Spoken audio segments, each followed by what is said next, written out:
Cláudia Bock, estamos mais uma vez aqui ao vivo pela TV ABCD, como todas as sextas-feiras, com o nosso programa Log Comex. Eu gostaria de agradecer a participação de todos os nossos telenautas que têm contribuído bastante aqui com o nosso programa, mandando suas perguntas, as suas sugestões, continuem participando. É um prazer sempre poder atendê-los. Hoje aqui no nosso programa estou recebendo dois convidados, dois colegas de profissão, tanto profissão acadêmica, né, como profissional, não é? Porque tem alunos, professores, que ainda nos perguntam, você só dá aula? Não trabalha não? Né? Toda vez nós temos que ouvir esse tipo de coisa, né? Mas hoje estou aqui recebendo no nosso programa o professor José Eduardo de Moraes Pinto e também o professor Sidney Messias Rodrigues. E hoje nós estaremos aqui falando sobre a influência da gestão pública nos modais. Mas antes de nós começarmos aqui a nossa entrevista com os nossos convidados, primeiro eu gostaria de agradecer a presença dos dois aqui nos nossos estúdios. Eu sei que foi corrido, né? Saíram da aula, vieram para cá, tudo, né? Para estar prestigiando o programa, estar atendendo aqui aos nossos telenautas. Eu gostaria que cada um de vocês se apresentasse, falasse um pouquinho sobre a sua trajetória acadêmica e profissional, porque o nosso programa ele é voltado para profissionais e estudantes da área de comércio exterior e logística. E é importante sempre a gente apresentar o perfil do nosso convidado, né? De onde ele veio, o que ele estudou, porque todo mundo acha que faz lá uma faculdade e já se torna doutor, né? Gerente, diretor de empresa. E a coisa não é bem assim, né? Todos nós começamos lá de baixo, degrau a degrau, nós vamos progredindo na nossa carreira. Então eu gosto sempre que os nossos entrevistados deem o seu depoimento também, mostrem a sua evolução profissional e que seja mais um agente motivador aí para os nossos telenautas. Vamos começar com você, Sidney? Claro. Querido, muito obrigado pela sua presença aqui e fique à vontade de se apresentar aí para os nossos telenautas. Antes de mais nada, obrigado a você pelo convite e pode contar sempre com a minha presença quando for necessário. Obrigada. Bom dia a todos que nos assistem aí do outro lado.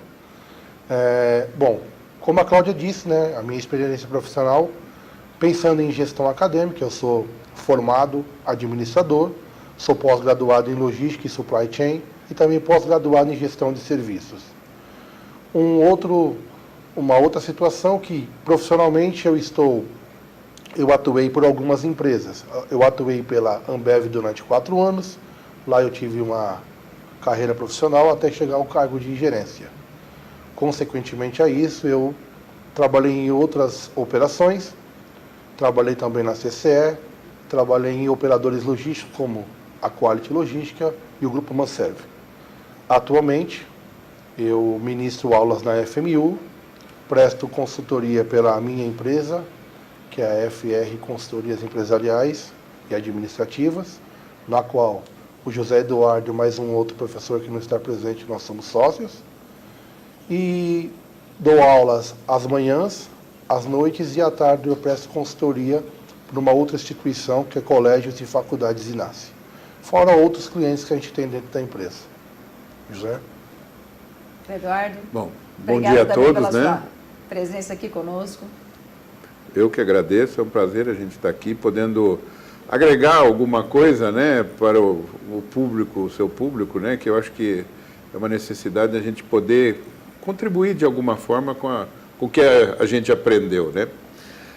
Eu, por formação, sou economista, pós-graduado em administração estratégica, administração e logística de materiais e gestão de pessoas, né? E atuei em algumas empresas, como no próprio aeroporto de Viracopos, em Campinas. Eu trabalhei também na GE, na Unilever, na Henkel, na IOC, na TAM. Então, tem um pouquinho de experiência que a gente aprendeu e vive aprendendo, né?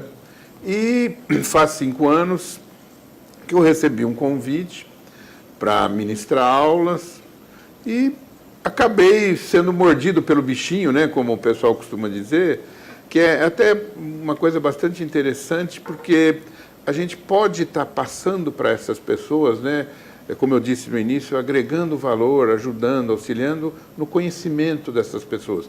E é uma coisa que a gente percebe que é uma deficiência muito grande que a gente tem a nível de educação no país, né?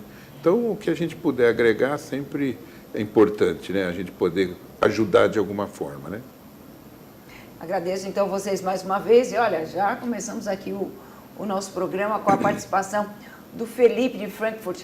Felipe, há quanto tempo você não aparecia aqui pelo nosso programa, né? Tenho certeza que você tem nos acompanhado. O Felipe é um telenauta que está conosco desde o início do programa, temos mais 3 anos de programa, e ele está em Frankfurt, trabalhando, tudo.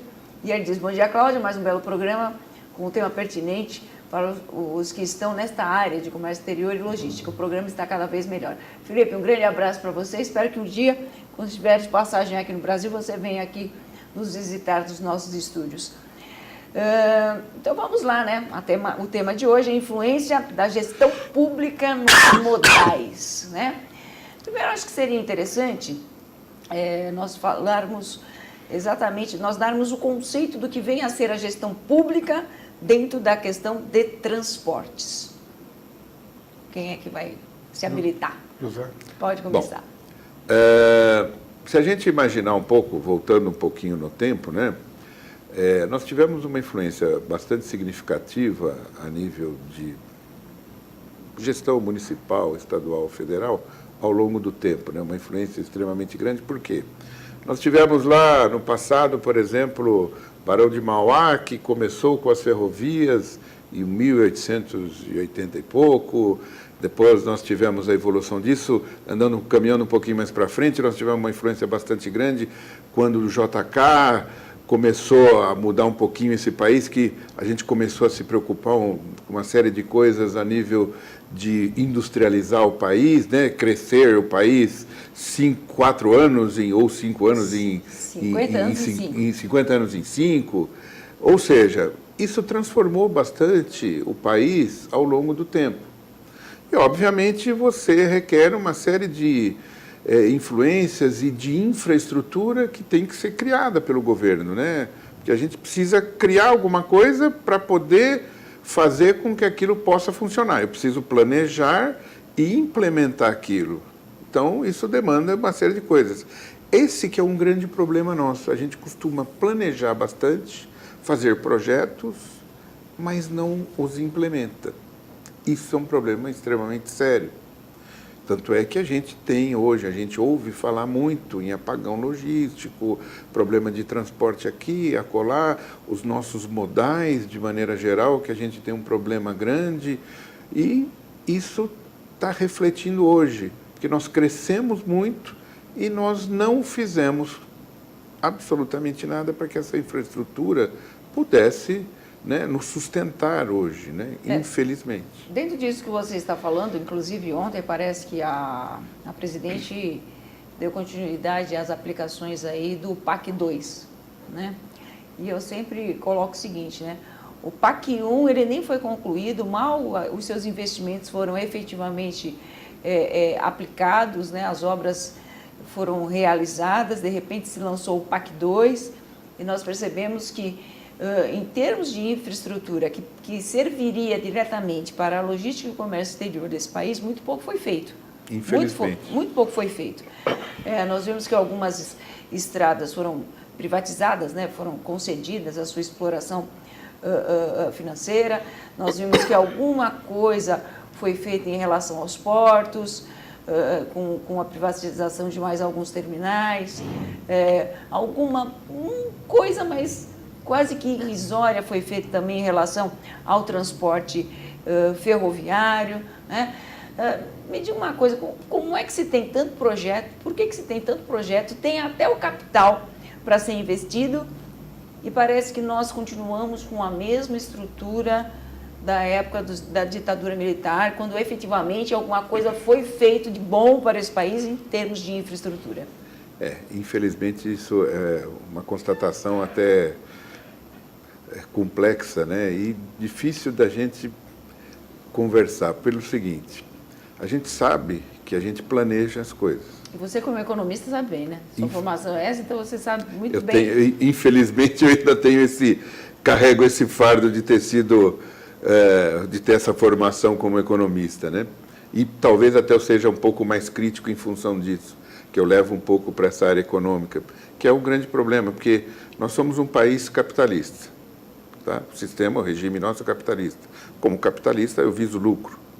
Só que é extremamente interessante, né? Porque o empresariado nosso, na hora de investir, não, tem que ser outro regime, o regime socialista. Ou seja, é a mãe governo quem tem que bancar. Eu concordo que teve deficiência, que deveria ter sido feito alguma coisa lá atrás. Mas a gente não pode só jogar a responsabilidade para o governo. Tem parte dele. Hoje, em função de não ter sido construído isso, nós precisamos trabalhar juntos. Então, nós temos aí as famosas PPPs, né, as parcerias público-privadas. Nós temos o incentivo do BNDES, nós temos uma série de coisas. Mas... Inclusive, a PPP, quando ela foi apresentada, né, quando ela foi pensada e depois apresentada ao público, parecia que iria ser a resolução de todos os problemas no Brasil, né? Principalmente nessa questão de infraestrutura. E, de repente, pouco se ouve falar, pouco se vê de efetivo feito nessa parceria do Estado com a iniciativa privada. Existe algum entrave? Existe a falta de interesse por parte da iniciativa privada? O que acontece para que não haja realmente aí essa união de forças para que as coisas vão adiante? Como eu disse, interesse existe porque meu objetivo número 1 como empresário é sempre ganhar, ter lucro. Mas só que para eu ter lucro, eu quero que quem invista seja o governo. Então, como a gente está falando parceria, o próprio nome já diz, eu preciso abrir mão de algumas coisas e trabalhar conjuntamente. Nós temos algumas situações que isso funciona. Mas eu trabalhei na GE e em 90 nós tivemos uma coisa que não existia esse termo, parceria público-privada. Mas houve no governo Quércia uma parceria que foi feita com a Cutrale, para a Cutrale transportar o seu suco do interior do estado para Santos. O que eles fizeram? Eu, Cutrale, compro as locomotivas, eu vou ceder essas locomotivas, na época ainda estatal, para a FEPASA, para usufruir desse trajeto. Só que daí, nesse meio tempo, o que aconteceu? Foi privatizado, morreu. Tudo aquilo que nós caminhamos para frente, nós começamos a usar uma alternativa modal com custo extremamente inferior, nós retroagimos. Então, a gente teve soluções há muito tempo atrás. E essas soluções não caminharam. É complexo a gente falar, é culpa do governo, o governo não investiu, eu deveria investir como empresa privada. Então, é uma coisa um pouco mais complexa nessa parceria para estabelecer essa relação de maneira mais clara e que possa beneficiar todo mundo.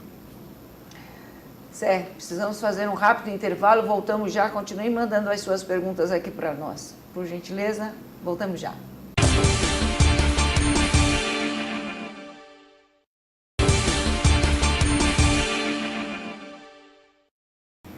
Estamos de volta com o nosso programa Logcomex, hoje falando sobre a influência da gestão pública nos modais. Estávamos falando sobre essa dificuldade de implementar, né, essas parcerias público-privadas, a ineficiência que nós vemos em relação à aplicação do PAC 1, do PAC 2. E não dá para nós deixarmos de comparar, né, toda a infraestrutura, todo o trabalho que foi feito na China, né, para eles se tornarem os monstros que eles são hoje, para eles terem os 10 maiores portos do mundo, sem os quais também eles não conseguiriam ter toda essa abrangência mundial que eles acabaram tendo, né? Porque produzir é fácil, escoar é difícil. Né? Porque quando você precisa produzir, a indústria ela se encarrega de fazer isso. Só que na hora de distribuir, você precisa contar com a infraestrutura do governo. Né? E lá eles conseguiram unir, né, essas duas coisas que são fundamentais para você ter o fluxo logístico e de comércio exterior. E aqui, por mais que se pense em crescer, no aumento do PIB, fica difícil você conseguir pensar em crescimento e distribuição. Como é que você Associar pode crescer coisas, mais do que esse ínfimo menos 1%, né? Menos de 1% que nós crescemos no ano passado, que foi 0,9%? Como é que nós podemos crescer mais do que isso? De que maneira? Se você depois não tem como fazer o escoamento disso. Há 2 meses atrás, 3 meses atrás, nós perdemos aquele contrato de soja de 600 milhões com a China, porque não tinha como fazer a soja chegar até o Porto de Santos. Quer dizer, isso é uma coisa absurda. Eu tenho até falado desse assunto repetidamente no programa, porque parece que todos os assuntos eles acabam chegando nisso, né? Mas é uma vergonha. Como é que você quer crescer se você não consegue oferecer, né, a forma de crescimento necessária para fazer o escoamento de toda essa produção? Porque você cria um gargalo, né? Exatamente. Agora, além disso, nós também vamos esbarrar com as questões propriamente dos modais, né? Nós sabemos que o Brasil é um país que tem a sua matriz de transporte rodoviário e que muito pouco se aplica nos demais modais.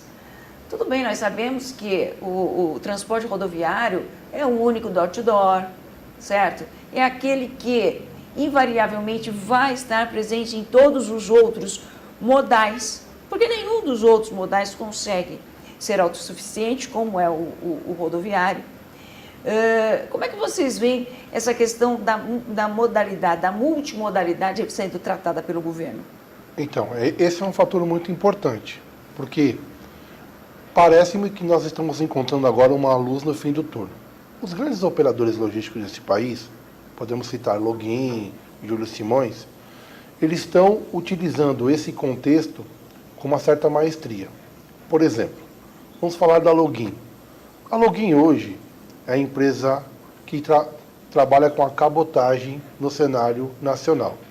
Então ela é a empresa que está fazendo todo o translado de mercadorias marítimo, desde o Rio Grande do Sul até a outra extremidade do país. Além disso, ela tem ao seu portfólio de produto todo um processo logístico que atende esse cliente.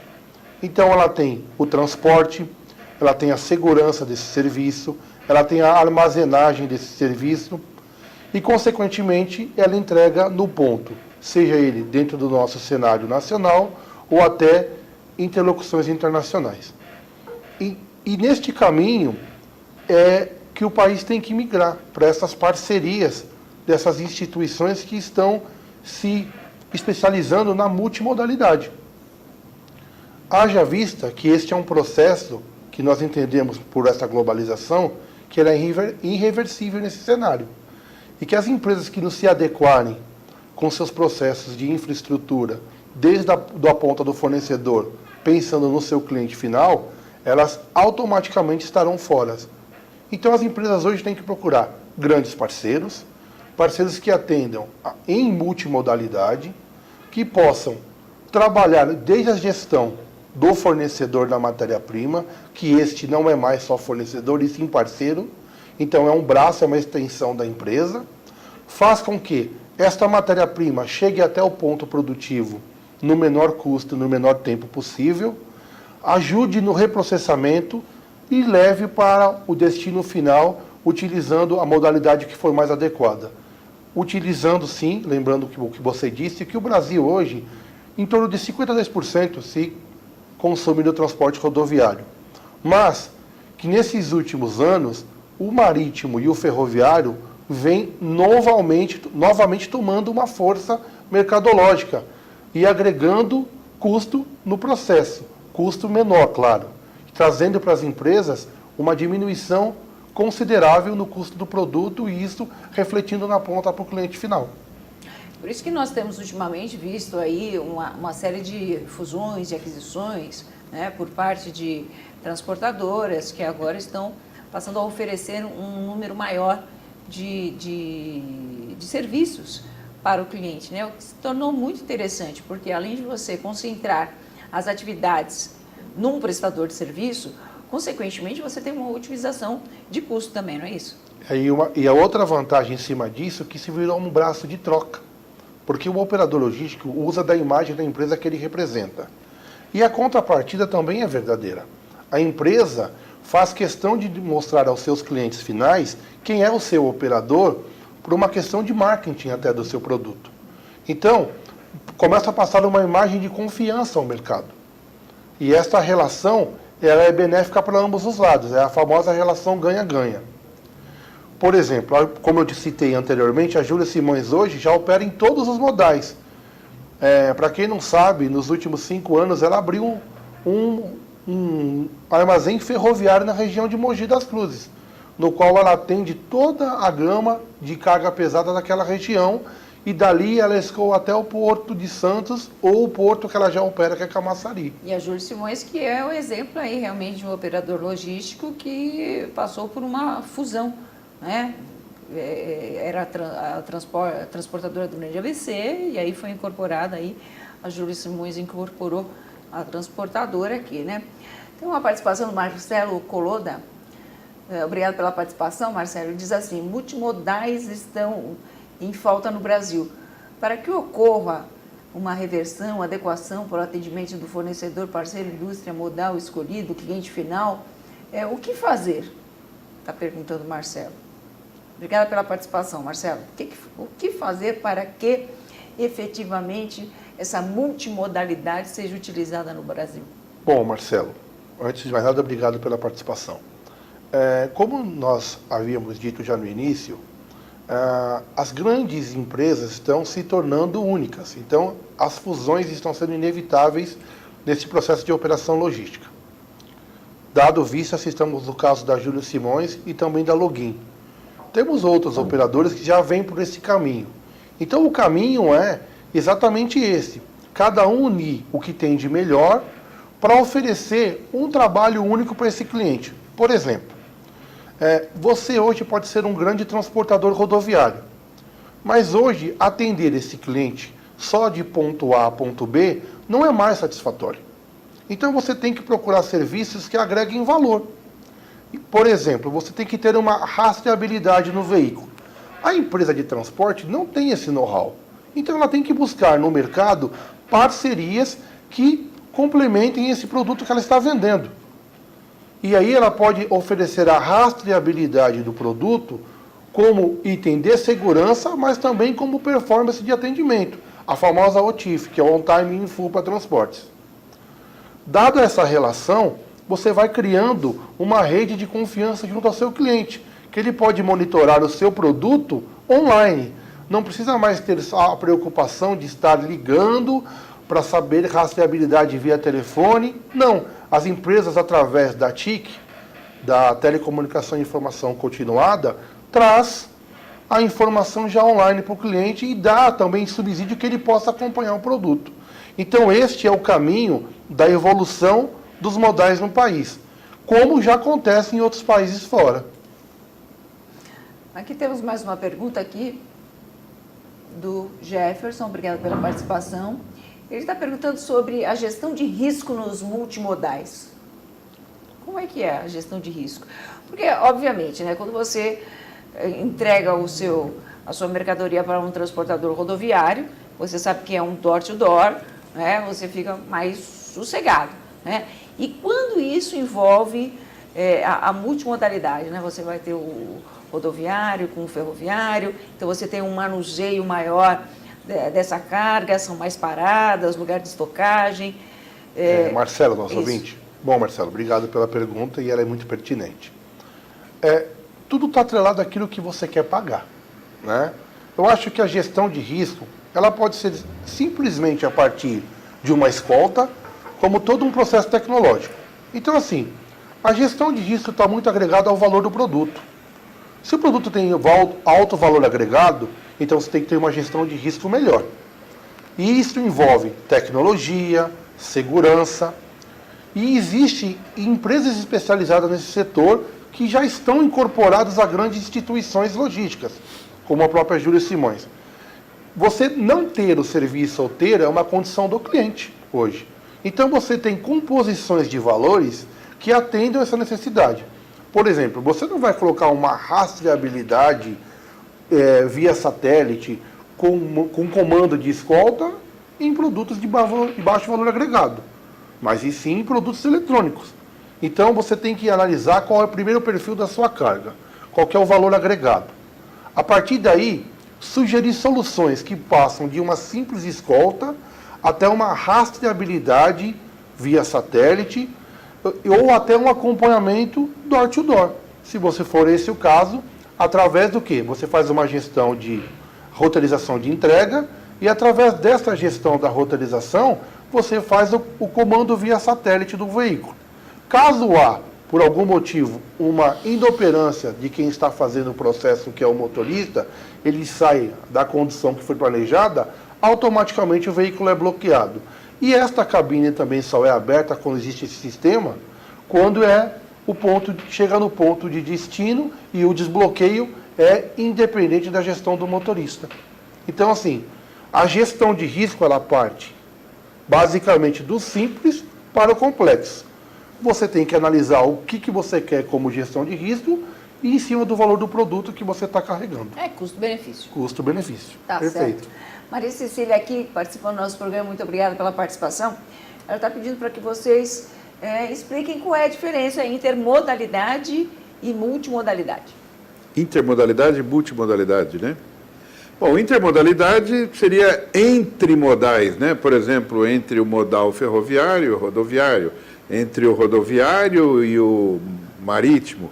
A multimodalidade é similar, só que é o seguinte, nós temos aí uma situação que é até uma coisa um pouco mais recente, que eu utilizo dos benefícios fiscais, que eu uso um único conhecimento de transporte. Então, a multimodalidade me propicia isso. Só que eu tenho que ser habilitado pelos órgãos competentes a ser um operador logístico multimodal. Daí eu tenho esse benefício de qualquer carga que eu use, eu vou usar uma única nota fiscal e um único conhecimento. A intermodalidade, infelizmente, não me permite isso. Se eu for no rodoviário, é um conhecimento de transporte. Se eu mudar para outro modal, eu tenho que fazer um outro conhecimento de transporte. Então, isso é até um incentivo que começou-se a ser feito para que se criem mais empresas, né? Que comecem a trabalhar justamente com o que o Sidney falou, da gente procurar começar a ter empresas que se associem, que façam arranjos produtivos, para que a gente possa ter benefícios em cima disso. A multimodalidade é uma maneira de a gente incentivar isso. Ok. Vamos fazer um breve intervalo, voltamos já aqui, continuem participando. Obrigada.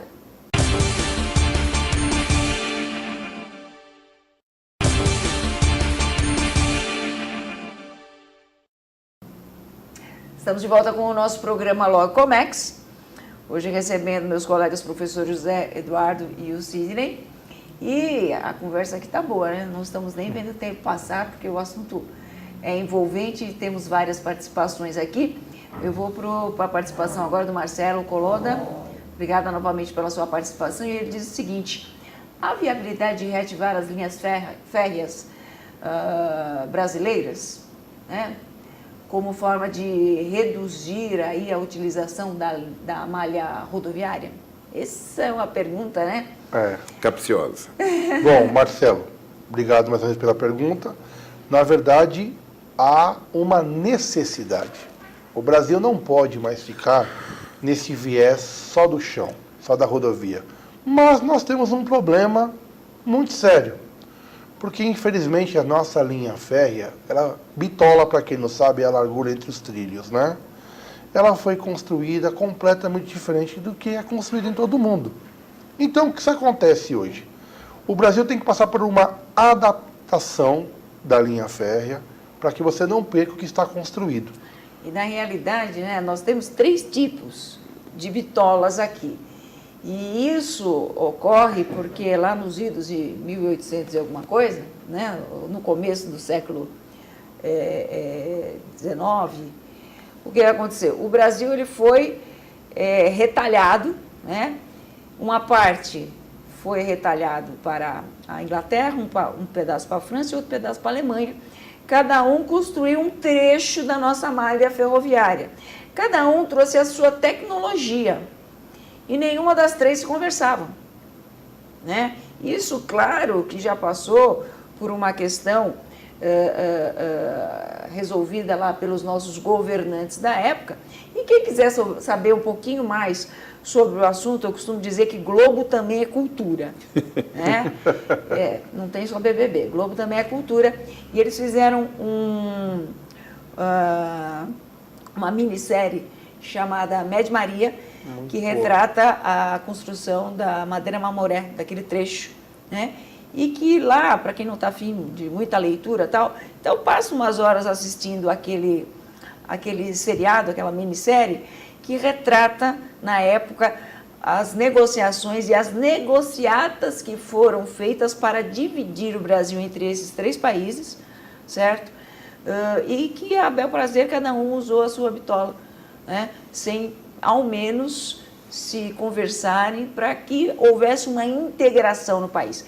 E aí isso acabou repercutindo principalmente nos nossos dias atuais, né? É o reflexo que nós estamos tendo hoje. É o reflexo que nós temos hoje, né? E demora muito para você tomar uma atitude no Brasil, né? Então agora nós estamos vendo que em muitas localidades eles resolveram colocar um dormente a mais. O terceiro trilho. O terceiro trilho. Olha que coisa difícil, né, de se pensar. Extremamente né? Um terceiro trilho onde você pode aproveitar, né, o mesmo vagão, independente da bitola ali que exista, né? E tem até uma situação até um pouco mais grave. Nós já estamos vindo do norte para o centro do país, fazendo essas mudanças, mas num processo muito lento. A Vale cansou de esperar e ela, por si só, criou a linha dela exclusiva.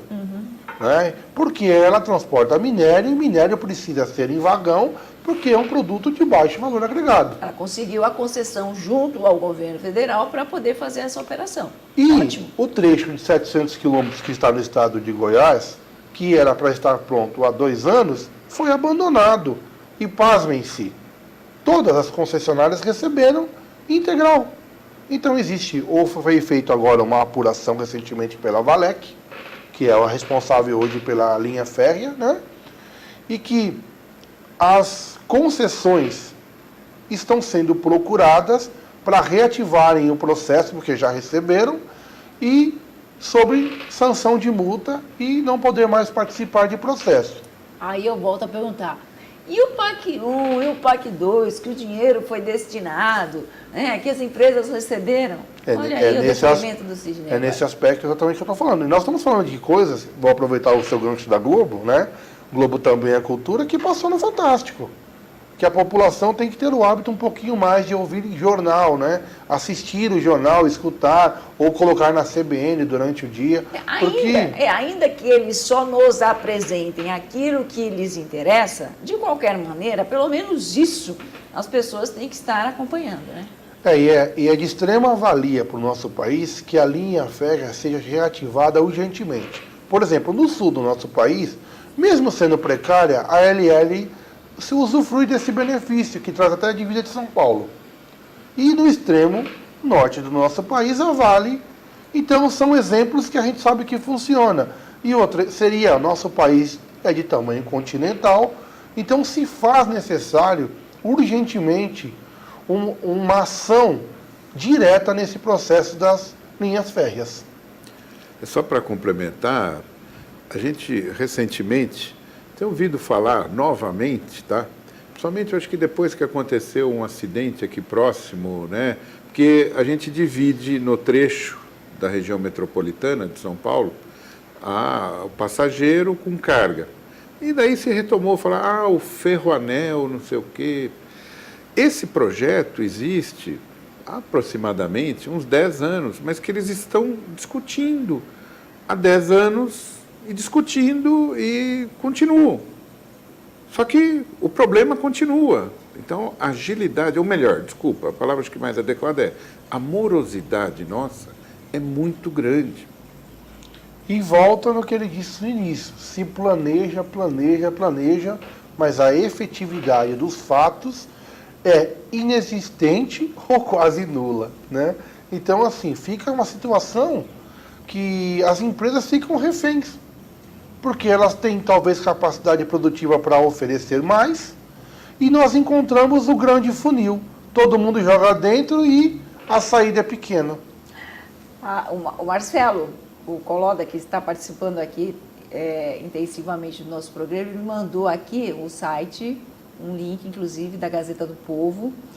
Obrigada, Marcelo, que diz o seguinte: a presidente Dilma Rousseff vetou, na quarta-feira, dia 18, o projeto de construção e adequação da linha férrea no trecho entre Maringá e Guaíra, Maringá e Guaíra, passando por Umuarama, Cianorte e Cascavel. É o norte do Paraná. O trecho entre Maringá e Cianorte já possui ferrovia, mas não circula trens de carga e está sob concessão da América Latina Logística, ARL. O veto foi publicado no Diário Oficial da União no dia 19. No veto, a presidente diz que trata-se de empreendimento de grande porte, que não possui estudos prévios de viabilidade técnica, econômica, ambiental e social necessários à implantação. O início de obras nessas condições aumentaria significativamente o risco de pulverização de recursos, de dilatação dos prazos de execução e de paralisação das obras. Obrigada, Marcelo, por ter mandado esse link aqui para nós. Tá vendo? Tudo é difícil aqui, né? Engraçado, a região de Cianorte, para quem não sabe, está aproximadamente 200 quilômetros do Mato Grosso do Sul. Eu sei porque eu tenho parente lá. Então, assim, imagine como seria mais fácil escoar a produção do norte do Paraná e do próprio Mato Grosso do Sul para nós aqui, ou para os portos, né?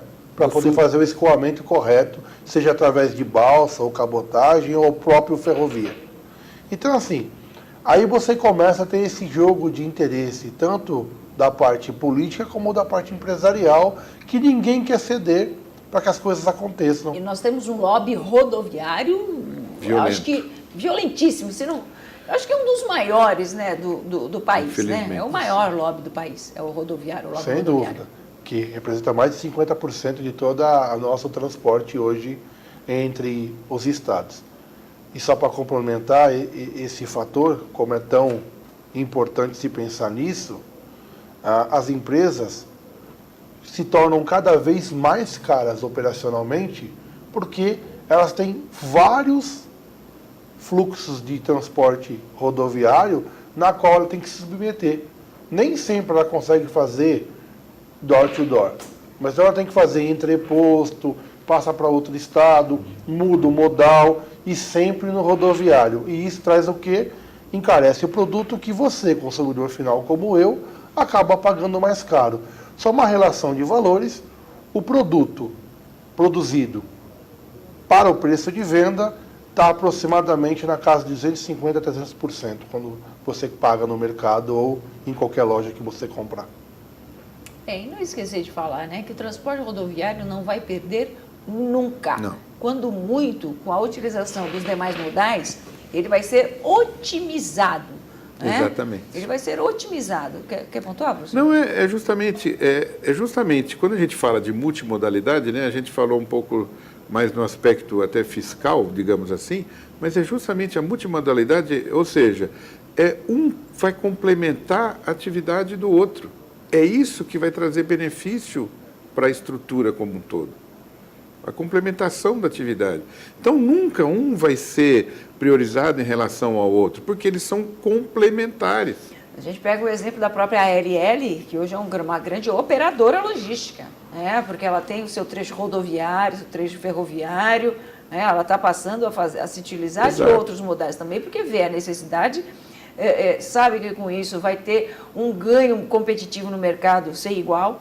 Com certeza. Né? Porque é isso que todo mundo está precisando. O quê? Redução de custo, né? São preços mais competitivos, agilidade no processo, segurança no processo, né? Porque já que nós somos reféns do nosso governo, né? Nós somos reféns em termos de segurança, nós somos reféns em termos de pagamento de impostos. Educação.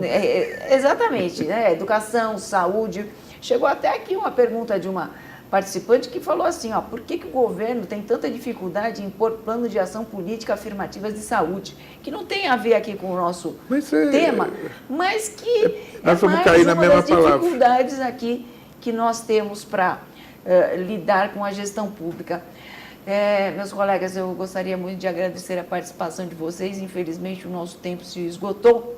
Eu gostaria que vocês, então, deixassem uma última mensagem aqui para o nosso telenauta, por gentileza, Sidney. Bom, antes de mais nada, obrigado a todos que nos assistem, né? Obrigado a você pelo convite. Eu queria, em especial, agradecer algumas pessoas, né? Ângelo Palmisano, Alfredo Passos, Roseli Martinez, que são as pessoas que nós trabalhamos na FMU, né? Ao nosso sócio que não pôde estar aqui, porque alguém precisa trabalhar, né? Ele está lá olhando a consultoria nossa, que é o Fábio Gonçalves. Ao pessoal das faculdades e colégios ginásio também, o senhor Carlos, Isabela e a professora Ilara. E um beijão para minha esposa, para minhas filhas, que elas fiquem bem em casa. José? Bom, uma coisa que, apesar de eu costumo dizer que eu sou seminovo, não sou velho, né? Isso é bom, hein? A gente não percam a esperança de que as coisas possam mudar, tá?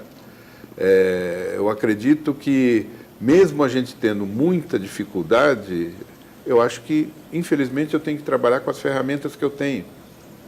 Essas ferramentas que se apresentam esse quadro, eu não posso simplesmente desistir. Eu tenho que enfrentar. Ou seja, é o que a gente ouve tanto falar de proatividade, né?